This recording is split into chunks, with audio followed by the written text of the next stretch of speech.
we want to rationalize the expression 5 divided by the square root of 3. To rationalize means to express with no radicals in the denominator. So 5 divided by the square root of 3, what could we multiply 5 over the square root of 3 by in order to end up with no radical in the denominator without changing the value of the expression? Well, we can multiply by square root of 3 divided by square root of 3. That's just 1 in disguise, and it doesn't change the value of the expression, but it does change the numbers in the numerator and denominator. Okay, so in the numerator, we're then going to get 5 square root of 3. Square root of 3 times square root of 3 gives us 3, and here we have it. Rationalized, no radical in the denominator. Now, what do we do with the square root of 5 over the square root of 3 plus 3?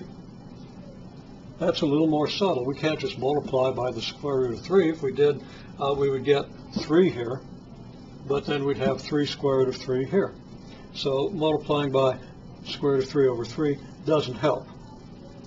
But what does help is making use of our special product that a squared minus b squared is a minus b times a plus b.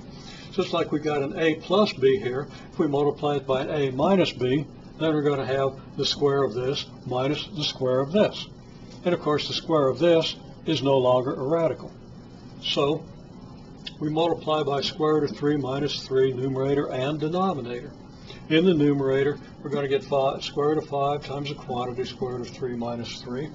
In the denominator, because a minus b times a plus b is a squared minus b squared, not a squared plus b squared. Let me fix that.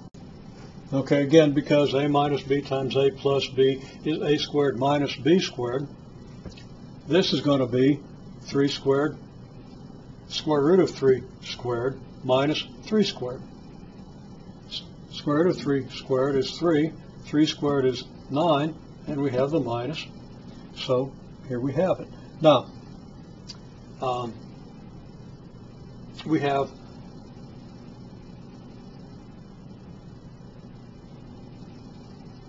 excuse me a minute, I just thought of something that's totally unrelated to any of this, and I had to pause for a second. For a second there, I forgot which class I was addressing, and I just had to stop and think, wait, where am I here? I did exactly the same thing in 2 different classes on 2 consecutive days. So unrelated to explaining this problem, but that's why I had to pause there. Okay, so we have this expression, and we distribute the multiplication by the square root of 5. So we get square root of 5 times square root of 3 minus the square root of 5 times 3 over 3 minus 9, which is the square root of 15 minus 3 times the square root of 5.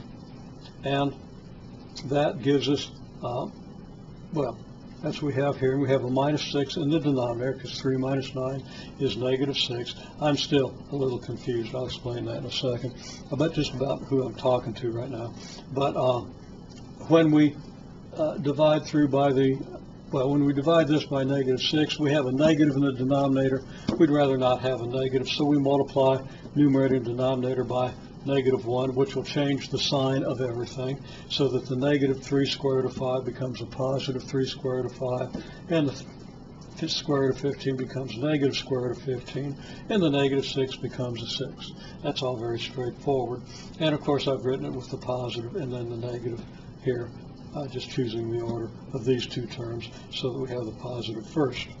And the thing I'm confused about is in one class I went into the details of what I just said, the negatives and so forth, and in the other class I just didn't do that, and I'm thinking that I'm posting this to the wrong class or something, but that's going to work out, and I am posting it to the right class, so forgive my sudden confusion there.